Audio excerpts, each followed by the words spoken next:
Gracias, diputado presidente. Además de Margarita, Álvaro, Luis Rogelio, Nidia, también hay que decir que nuestra presidenta de la Comisión de Educación, Beatriz Cota Ponce, también es intérprete de lenguas de señas mexicanas y ha capacitado a más de 2,000 trabajadores de la educación, un ejército que está listo para desdoblarse en convenios hacia las secretarías, entidades, dependencias, órganos autónomos en el ánimo de tener al personal que reciba debidamente a esta población tan importante. Felicidades, maestra y diputada y presidenta.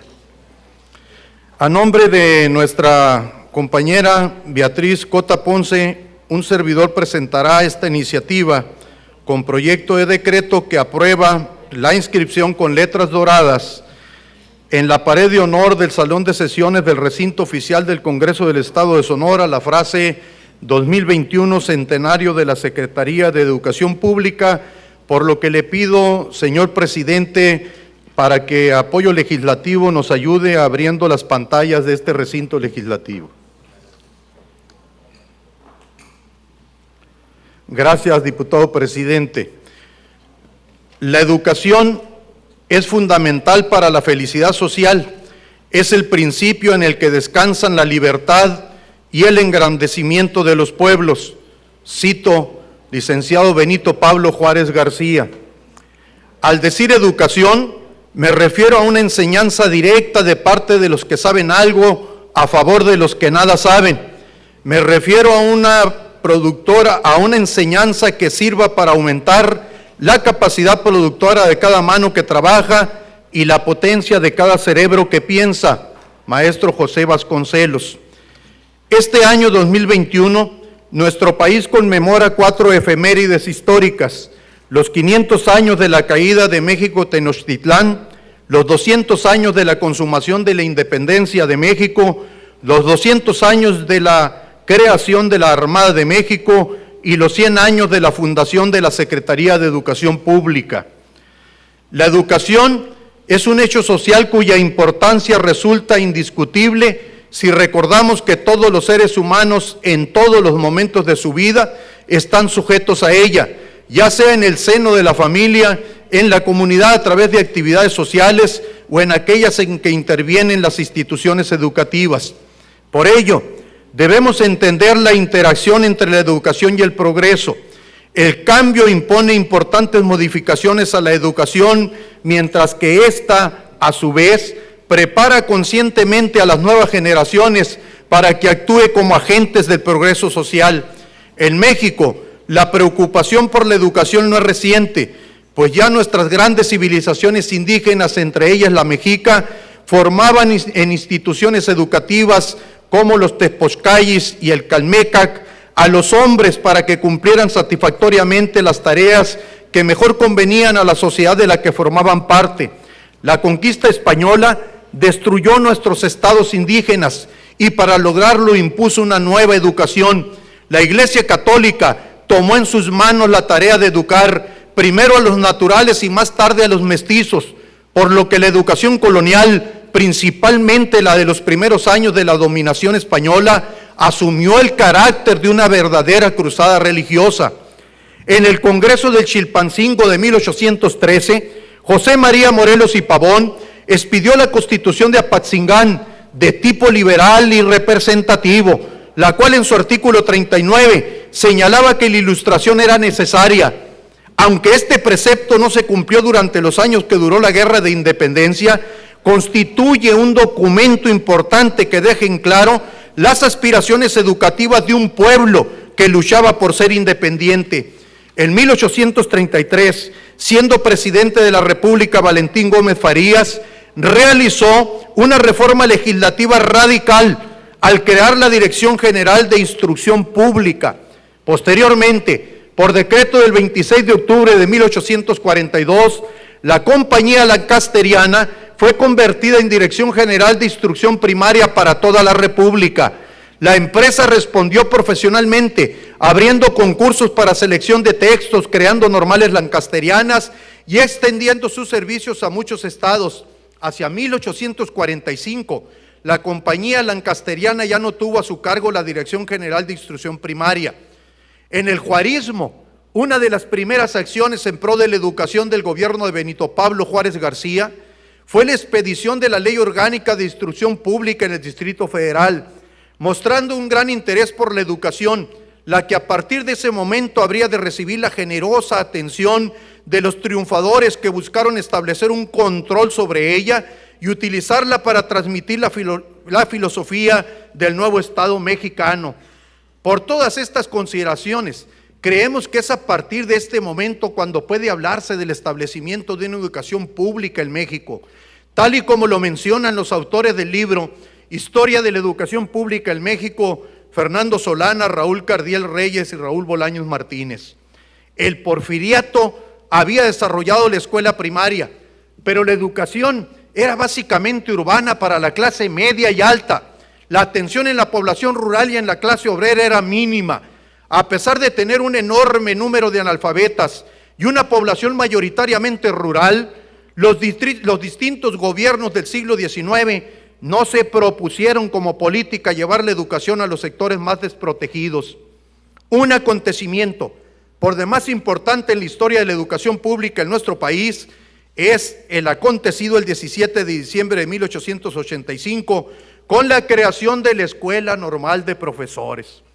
La Ley de Instrucción Obligatoria en el Distrito Federal y Territorios de 1888 se aprobó en marzo de 1891 y entró en vigor en enero de 1892, favoreciendo la unificación nacional, ya que por medio de sanciones de hasta 10 pesos o arresto de 1 o 2 días, se obligaba a los padres de familia, tutores o dueños de fincas o fábricas a que los niños de 6 a 12 años recibieran la educación primaria.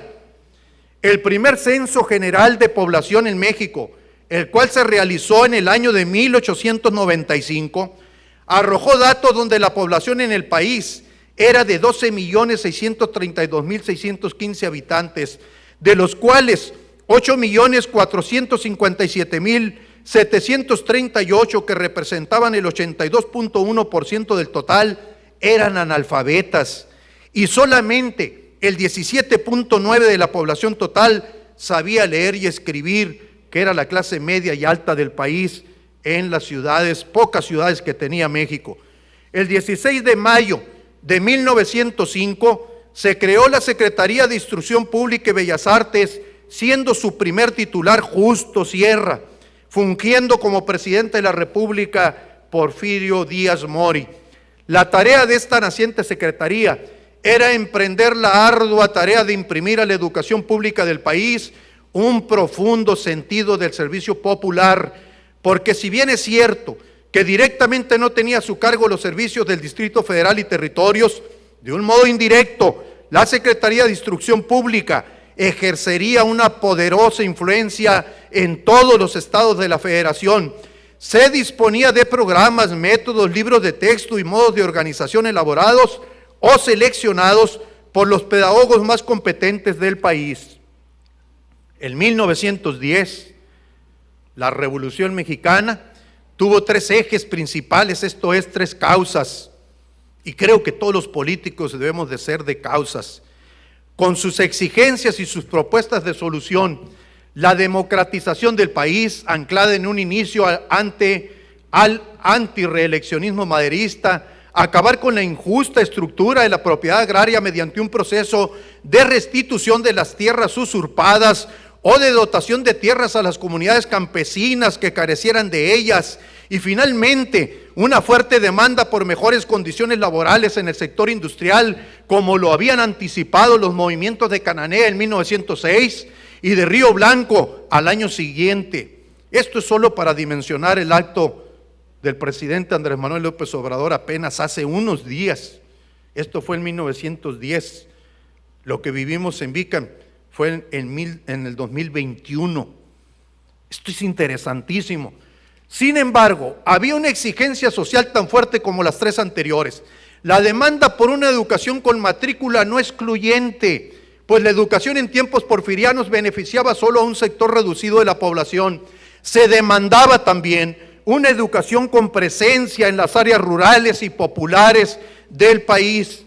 3 años después de promulgada la Constitución de 1917, aún en medio de una serie de luchas por el poder entre los mismos caudillos revolucionarios, el general Álvaro Obregón Salido ganó la elección presidencial y emprendió la tarea de reorganizar el país y definir las bases de su industrialización, manifestando que la educación es la función más importante y trascendental del poder público.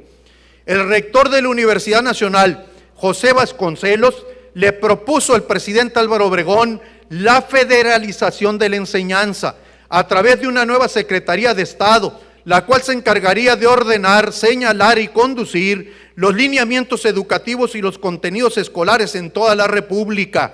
Para negociar esta iniciativa con los gobiernos y legislaturas estatales que manejaban la educación en sus entidades, Vasconcelos realizó una campaña nacional de propaganda, viajando por todo el país, junto con educadores y artistas que lograron convencer de la bondad de la idea. Así, por decreto presidencial del 29 de septiembre de 1921, que fue ayer cumplió 100 años, se creó la Secretaría de Educación Pública, siendo hasta el día 3 de octubre del mismo año, el domingo, se cumplirán estos 100 años, cuando fue publicado en el Diario Oficial de la Federación, asumiendo el cargo como primer secretario de Educación Pública, el abogado, filósofo y educador José Vasconcelos Calderón. En el diseño de la nueva secretaría se estableció una estructura organizativa dividida en distintas áreas dedicadas a tareas específicas: la renovación de la enseñanza primaria y la apertura de nuevas escuelas, la educación rural, la lucha contra el analfabetismo, la educación estética y la difusión de las artes, un ambicioso programa editorial y la proliferación de bibliotecas, el reparto de desayunos escolares para niños de pocos recursos y el intercambio cultural y pedagógico con algunos países extranjeros. El concepto de educación de Vasconcelos se componía de 3 ejes. El primero era lo instructivo, o sea, lo relativo a la docencia, que incluía la construcción, reparación y adecuación de escuelas. Algo nos dice del presente esto. Lo relativo a los instrumentos docentes, donde pizarrones hasta libros, cuadernos y mapas. También todo lo relacionado al profesorado, desde los temas laborales y salariales hasta su actualización académica. El segundo eje era el bibliográfico, abarcaba desde la alfabetización generalizada hasta la construcción de un sistema nacional de bibliotecas, pasando por la adquisición o la edición de una importante cantidad de libros. El principal objetivo era crear un país de lectores. El tercer y último eje era el artístico, teniendo como principal objetivo la promoción y difusión del muralismo, la literatura y la música, pero siempre buscando que las producciones artísticas no estuvieran encaminadas a las élites, sino al contrario, se buscaba crear un arte de acceso popular. Vasconcelos se puso como reto que la educación fuera artística, para hacer más plenamente humana la vida de los educandos mexicanos. Asimismo, buscó que el profesorado del país reconociera su labor como un apostolado, producto de una auténtica vocación, no como un simple empleo.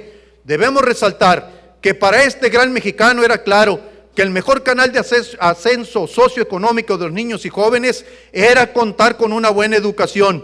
De igual forma, parte de lograr una homogeneidad socioeconómica entre los mexicanos y mexicanas, el mejor instrumento era la educación, siendo este el impulso para que el país avance, se profesionalice y se tecnifique. Si bien la gestión de Vasconcelos al frente de la Secretaría de Educación Pública, no Cultura, hay un error ahí, solamente duró 3 años, estos fueron suficientes para que su legado se prolongue hasta nuestros días.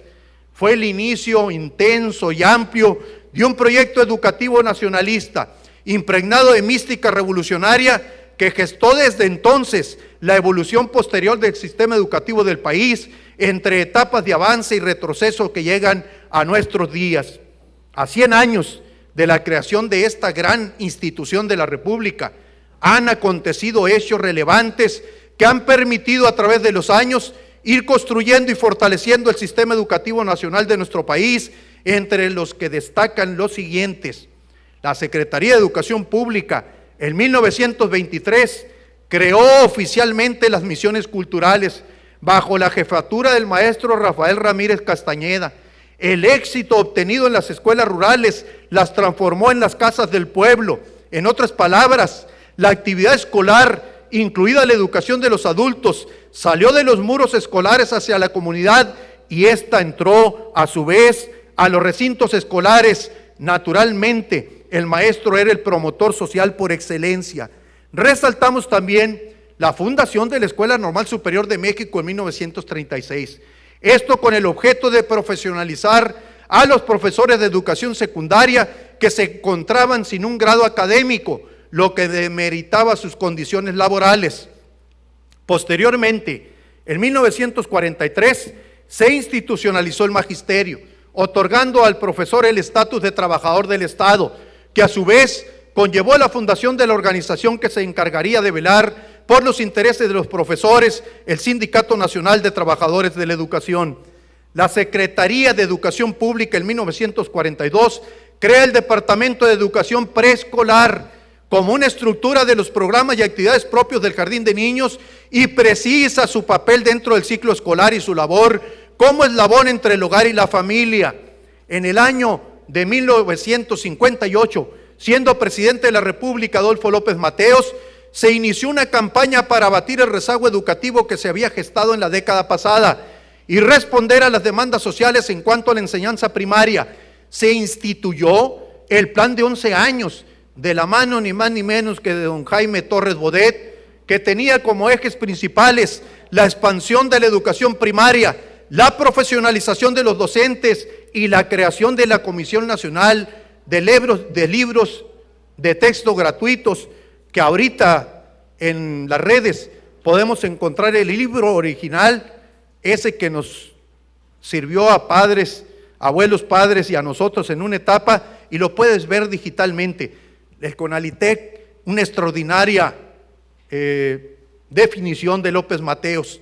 La educación secundaria adquirió carta de ciudadanía en el Sistema Nacional de Educación en los años posteriores a la Revolución Mexicana, 1921, y se estableció, compañeras y compañeros, su obligatoriedad en 1993.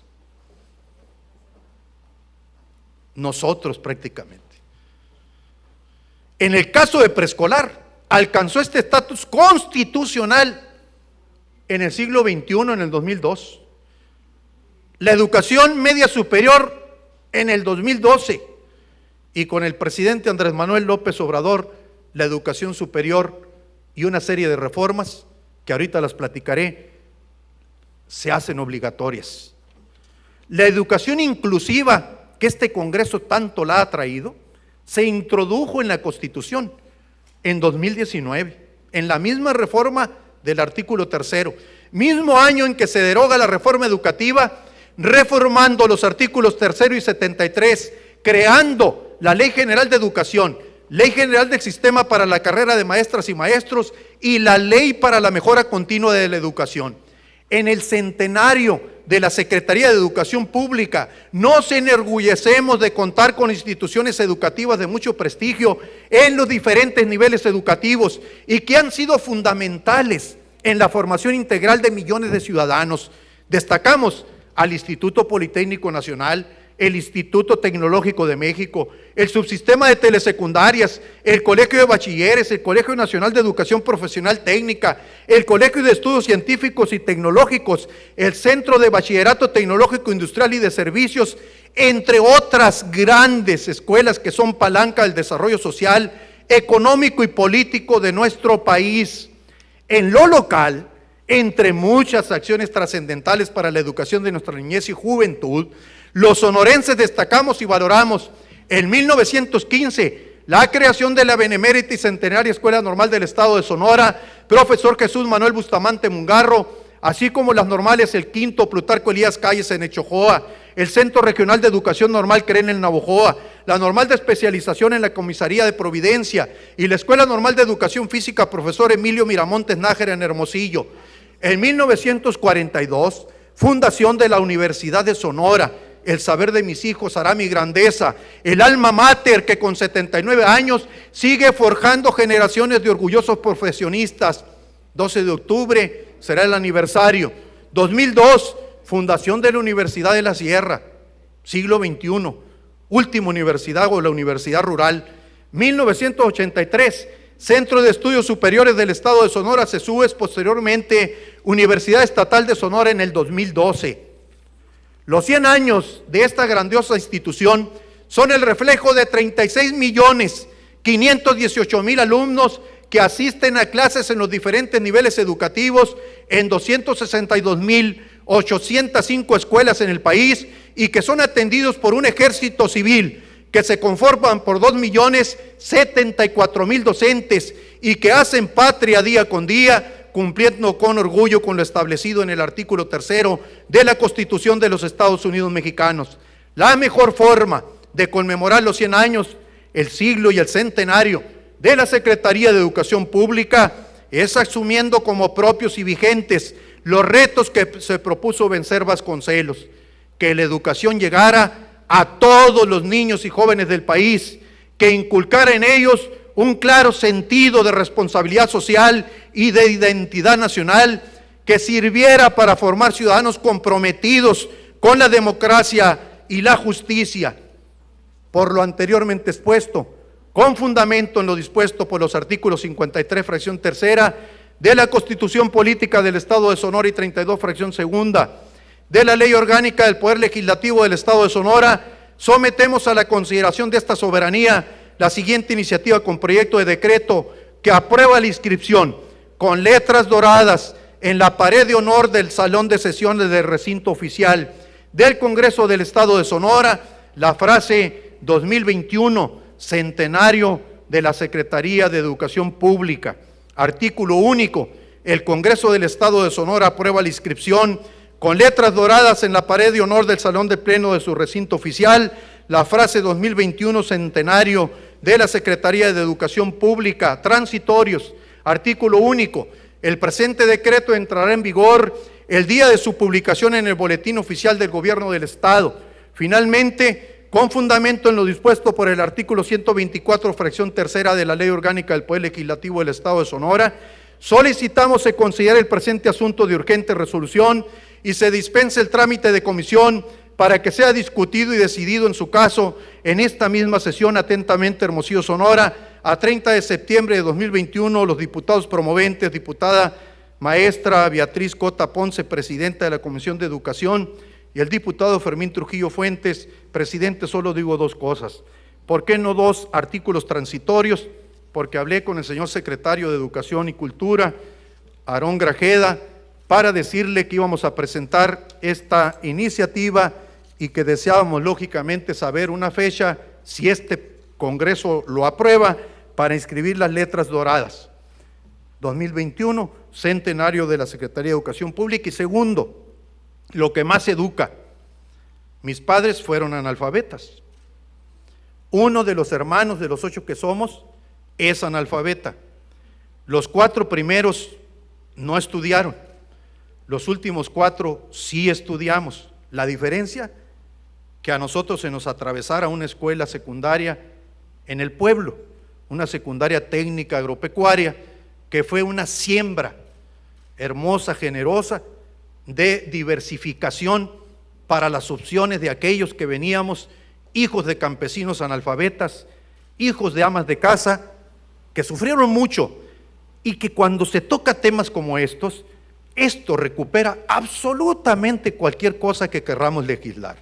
Todo lo que aquí se diga tiene que ver con esta narrativa extraordinaria que el jurídico de la bancada nos hizo para que ustedes y nosotros compartiéramos todas las razones que nos llevan a decir, vale la pena recordar el hecho histórico de haber creado una Secretaría de Educación Pública que apenas en el siglo XXI sigue introduciendo derechos para grupos de alumnos y de jóvenes porque el 100% no está en la escuela.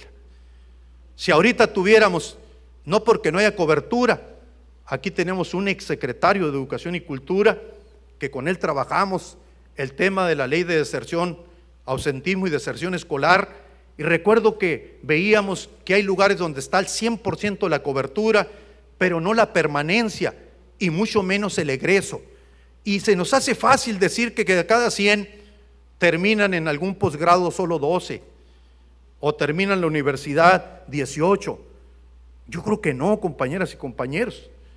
Esto de haber caminado hasta ser obligatoria y gratuita la educación del país para la niñez y juventud es un logro para los que tienen y para los que no. Es un logro para la empresa y es un logro para el pueblo, porque además, debo de decirlo, en la redacción no tuvimos todo el tiempo en los tiempos para redactar, pero la Secretaría de Educación Pública también regula la educación privada y hay instituciones, universidades, institutos tecnológicos de primer nivel que complementan la administración de la educación pública del país entre lo público y lo privado, y nosotros, los que venimos de abajo, no renegamos de la escuela privada. Solo decimos que en tanto haya niños y jóvenes que demanden una escuela pública, exista un edificio y un maestro que lo reciba. Si después de ello hay quien tiene capacidad para darle una escuela privada, adelante, que se trata de que el pueblo esté bien formado, educado para la vida en sociedad. Muchas gracias por escuchar.